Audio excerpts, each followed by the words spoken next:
की हिफाजत और सुरक्षा के लिए हम गहरी चिंता के साथ बिहार ईद के साथ खड़े हैं। कोई समझौता नहीं करेंगे, राजनीति नहीं होगी और इस सदन में गाली गलौज और जो ये सिर्फ सियासत और सत्ता के लिए बिहार को समाप्त करने की तैयारी ये लोग कर रहे हैं, इसका भी हिसाब 24 और 25 में जनता देगी। बहुत बहुत धन्यवाद के साथ मैं अपनी बात समाप्त करता हूं और केंद्र और बिहार सरकार की संयुक्त कमेटी के साथ सुप्रीम कोर्ट से आग्रह करता हूं कि आपके नेतृत्व में सो मोटो नोटिस हो और संघीय व्यवस्था और संविधान की रक्षा की जाए। आगे कभी भी।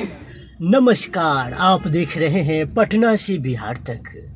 जन अधिकार पार्टी के राष्ट्रीय अध्यक्ष माननीय राजेश रंजन और पप्पू यादव, या यूँ कह लीजिए गरीबों के मसीहा, गरीबों के नेता माननीय पप्पू यादव जी आज गर्दनी बाग में धरना पर बैठ गए हैं।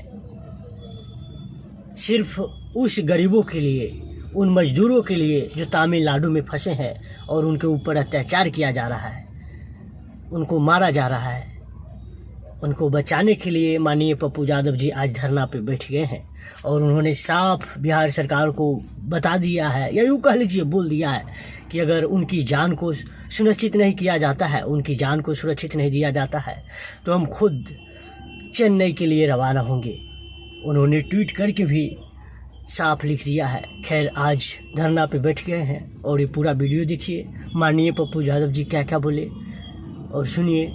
और आप आखिरी में कमेंट में बताइएगा आपको माननीय पप्पू यादव जी के बारे में क्या कहना है, कमेंट में बताइएगा। और इस वीडियो को भी शेयर कीजिएगा और ये वीडियो आखिरी तक देखिएगा और देखिए माननीय पप्पू यादव जी जो आज महाधरना का जो आयोजन गर्दनी बाग में रखा गया था, उस धरने में क्या क्या बोले।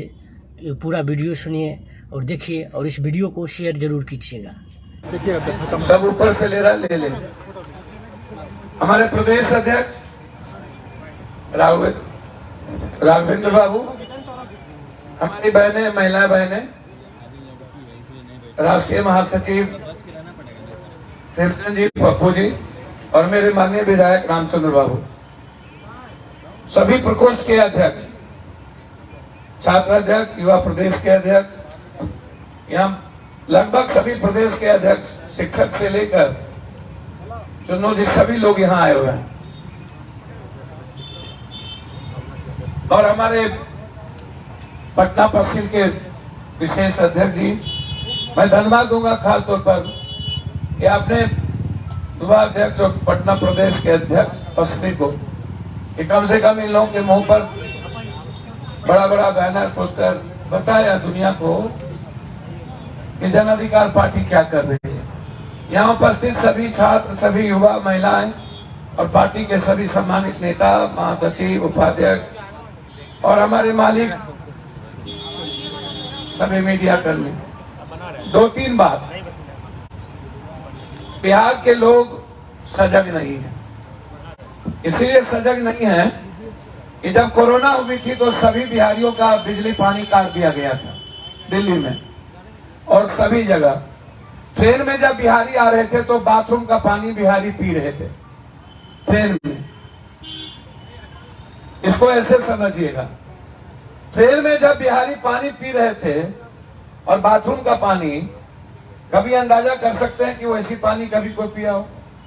जब केरल और अभी तक से 2200, 2400, 2500 किलोमीटर से लोग आए थे, मैं आपसे पूछना चाहूंगा कि 2500, 2600 किलोमीटर से पैदल चलने वाले बिहारी, कितने बच्चे मर गए, कितने भाई मर गया।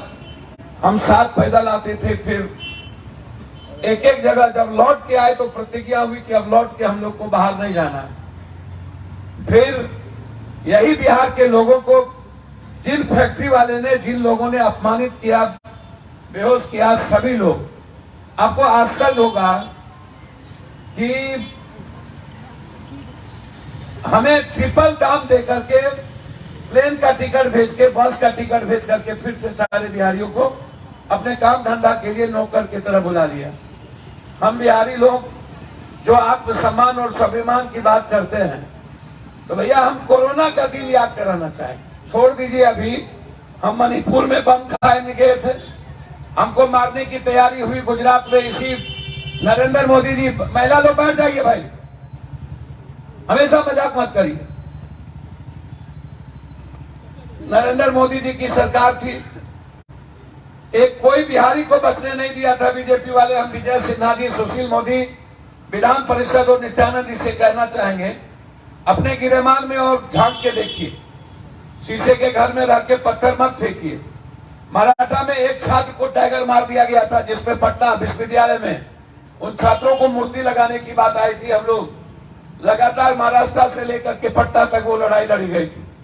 असम भवन जले थे और हमको आसाम में उतरने, जब हम गए आसाम में बिहारियों को बचाने के लिए, तो हमको एयरपोर्ट जाने नहीं दिया गया। मणिपुर में 7 बार हमला हुआ, एक बार नहीं, लगातार मणिपुर में जाकर के हम लड़ाई लड़े। मणिपुर में हमें मारने की साजिश हुई। दिल्ली में बिहारियों को मारा गया। जब जब बिहारी बाहर एग्जाम देने गए वहां पीटे गए। हम जब भी किसी एग्जामिनेशन के लिए बाहर गए, कंपटीशन के एग्जामिनेशन के लिए, वहां भी हमको भगाया गया। सवाल ये नहीं उठता, हम इतिहास में नहीं जाएंगे, बिहार का क्या इतिहास फलना, हम प्रेजेंट में जीना चाहेंगे। और वर्तमान क्या कहता है? वर्तमान कहता है कि जब इसी देश का, गुजरात का अन्य लोग आप तरक्की कर रहे हो, बिहार की स्थिति ऐसा क्यों? हम विधान परिषद और विधानसभा के दोनों नेता को याद दिलाएंगे कि 17 साल नीतीश जी की सरकार में आप भी थे, डबल इंजन की सरकार थी। पहले तो आप ये जानिए, पूरे भारत में लगभग 46 फैक्ट्री नरेंद्र मोदी जी के 8 साल में बंद हो गई या बाहर चला गया।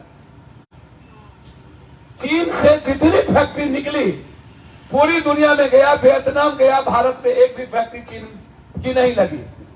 हमारा इकोनॉमिकल स्थिति आप समझिए। अभी 50 रुपया जो फिर से सिलेंडर का दाम बढ़ा, ये किसके लिए बढ़ा? ये सिलेंडर का दाम जो LIC और SBI के द्वारा लगातार अदानी जी का जो शेयर मार्केट कम हो रहा है, ये सिलेंडर का पैसा किसके पास है? आप उठा के देखिए डायरेक्ट। इस देश पर बीजेपी बोझ किस कारण से डाल रही है, ये इसको समझिए। और आप इसको ऐसे समझिए, बार बार विशेष राज और विशेष पैकेज की बात होती है। और इसके पहले नीतीश कुमार जी जब सरकार में आए बीजेपी के साथ, तो उन्होंने कहा था कि 1 करोड़ 32 लाख लगभग बिहारी पलायन करता है, जिसमें सीमांचल, मिथिलांचल और कोसी, इसमें 60% और 40% में रेस्ट बिहार। ये लगभग इतने बिहारी जाते हैं बाहर साल में। उस वक्त जब हम लोग संकल्प लिए थे कि नहीं जाना है बाहर, तो फिर हम लोग पैसा के लोभ के कारण हम बिहार के गरीब को नहीं बोलेंगे। उनको लगता है कि यहाँ पर हमारे पास कुछ नहीं है, तो हमारा रास्ता क्या है? अब नीतीश जी, तेजस्वी जी, आप सोचिए, 8 दिनों में हम 8 ट्वीट कर चुके हैं, 9 दिनों में। पहला ट्वीट हम दिल्ली से आए थे उस दिन किए, इसको न प्रेस ने गंभीरता से लिया, न किसी ने गंभीरता से लिया। पहला ट्वीट, पहला बार हम एयरपोर्ट पर बोले। दूसरी ट्वीट में 2 दिन के बाद किया, फिर भी गंभीरता से नहीं ली गई। तीसरी ट्वीट नीतीश जी के जन्मदिन पर किया।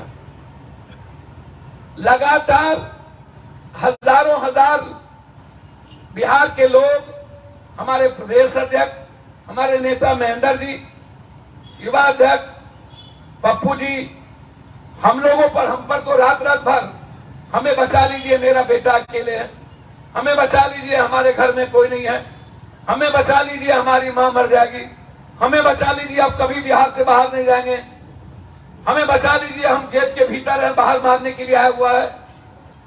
4 बजे 6 बजे मेरा रिकॉर्ड निकाल के आप देख लीजिए, कॉल भी थे। कितना फोन हमको, हजारों हजार फोन डेली बिहार का, तमिलनाडु से आता था। और किस किस, जब घटना घट रही थी उस वक्त, जिस बरस जब घटना घटी, और ये बात हम शेयर करते रहे सीएम हाउस में, हरिंदर जी को, दिनेश, सभी लोगों को, कि आप सीएम साहब को जानकारी दे दीजिए। हम चिट्ठी लिखे